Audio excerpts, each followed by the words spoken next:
Okay, let's talk about great leadership. How do I get the energy down through the organisation? How do I motivate people to do more? How do I deal with people who are not doing what I want? How do I find time to spend with my people? How do I keep good people? How do I manage upwards? These are all questions I've heard and been asked over the last 18 months as I coach leaders or as I work with leadership groups. So what I wanted to talk about in this short segment is about great leadership. Why is great leadership important? Well, I found some information that from a Forbes study and from a Harvard Business Review.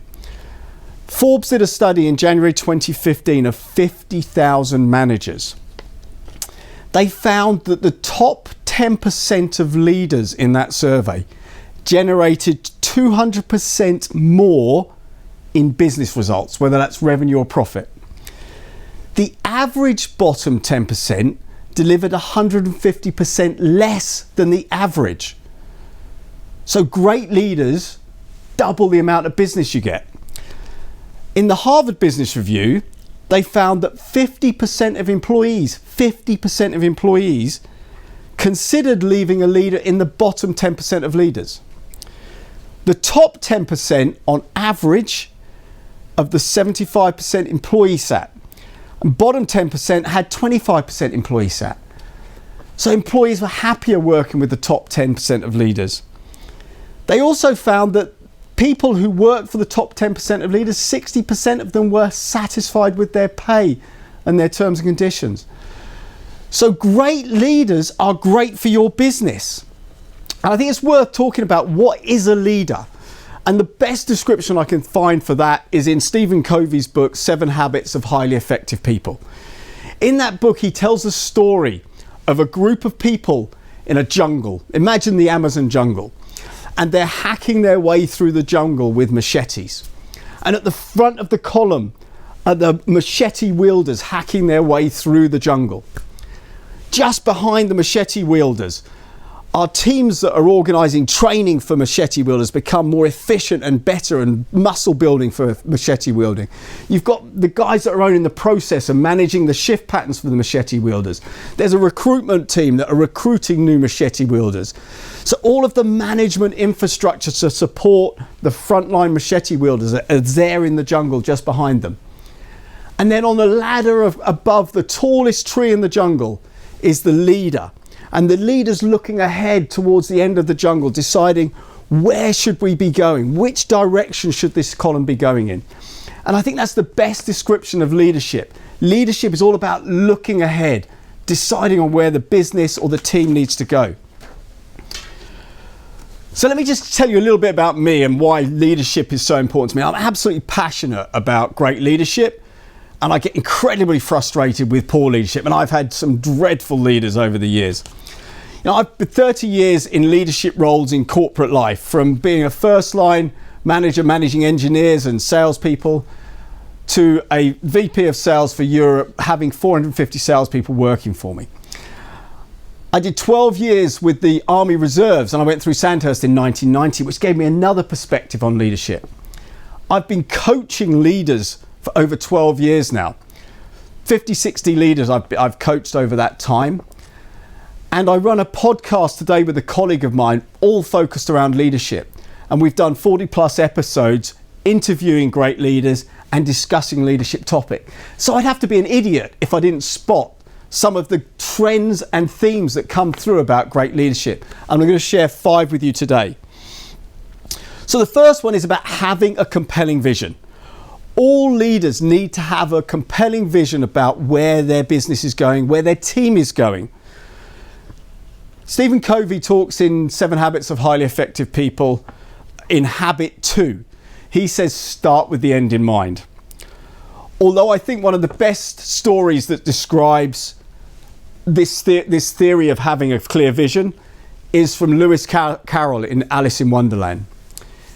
In Alice in Wonderland, Alice comes to a junction in the road and the Cheshire Cat is up a tree. And Alice says to the Cheshire Cat, which route should I take? Which road should I take? And the Cheshire Cat says, well, where are you going? And Alice says, I don't know. And the Cheshire Cat says, well, any road will do. And isn't that so true? If you don't know where you're going, how's your team supposed to know what to do? So having a compelling vision is so important. We interviewed a retired superintendent from the Metropolitan Police on our podcast, and he was talking about the way the police are structured in an incident. And they have something called the Gold Commander. The Gold Commander is the senior person on the scene, and he sets the strategic aim for the incident, for how they're going to manage the incident. But it doesn't matter what level you are in an organisation, having a vision for your team is so important. You could be running the reception in an office block, and you have a vision that the way you want your team to operate is to create this amazing experience for customers when they come in. To create this fabulous moment in their day where they came to your reception and they were looked after so well that they remember it. It doesn't have to be this fabulous business vision like having a computer on every desk that Bill Gates had, or getting a man to Mars like Elon Musk has. It could just be a simple vision for your team. It doesn't have to be complex, but it has to be there.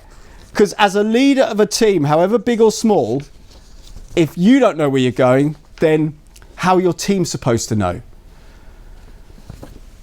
We interviewed an MD of a fintech firm for our podcast, and she said that team spirit and passion run throughout the organisation wherever you look in the business. And what was fascinating about this conversation was she said it comes from the top. It comes from the entrepreneur that set the business up. But it filters all the way down because they know where they're going. They would know what sort of people they want working for them. And it filters into the hiring process.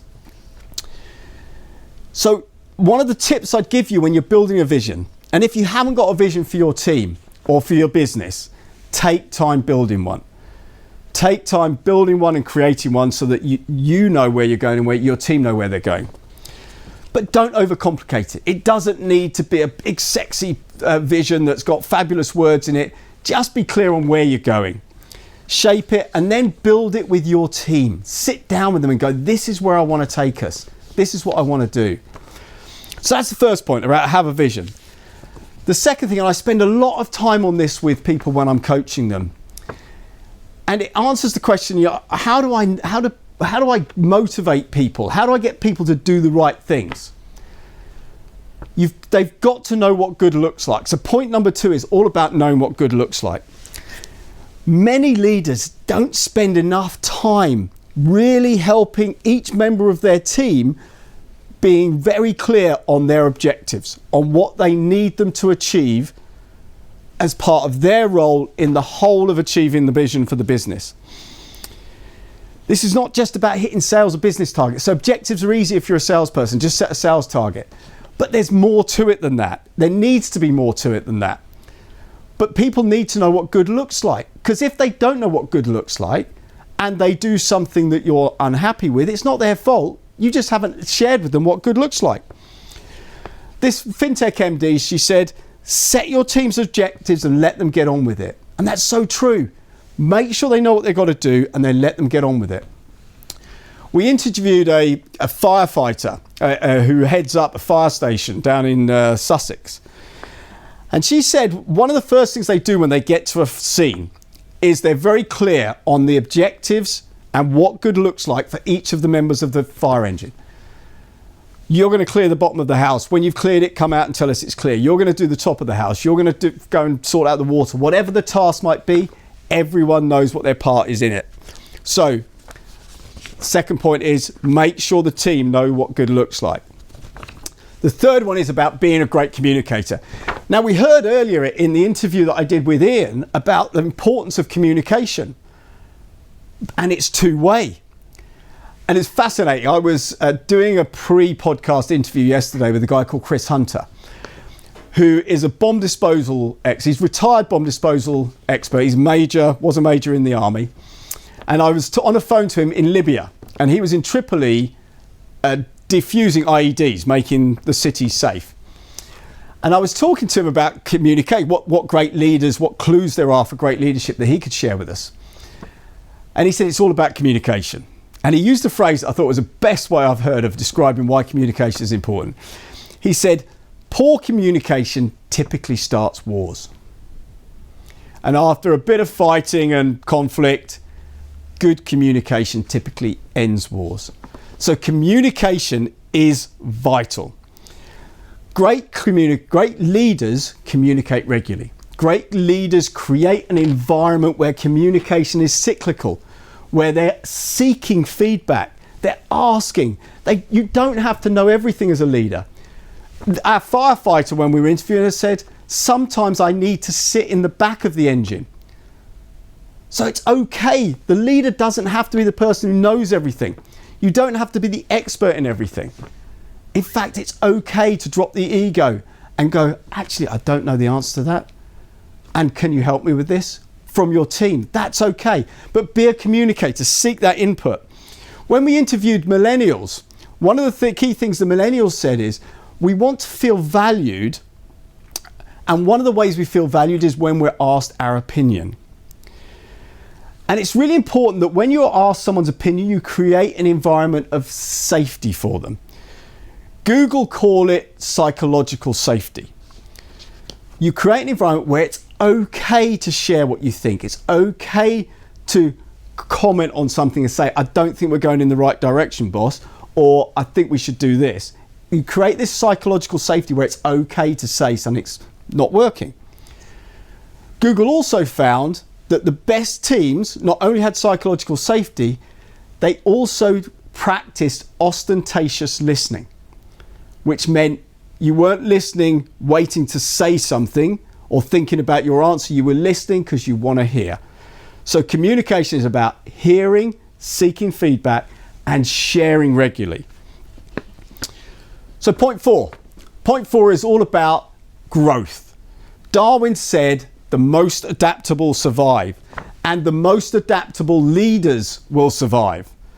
Everyone who's listening and watching this now, all the leaders are on here. We all need to adapt. We all need to adapt to the new way of working. We all need to adapt to managing people in different ways. And we've got to be constant learners because that's how we grow. I was reading the other day that Warren Buffett says one of the most important skills all leaders need to have is to read. Read a book every day, read a report every day, read about your industry every day. And surprisingly enough, Bill Gates says the same, Elon Musk says the same, Richard Branson says the same.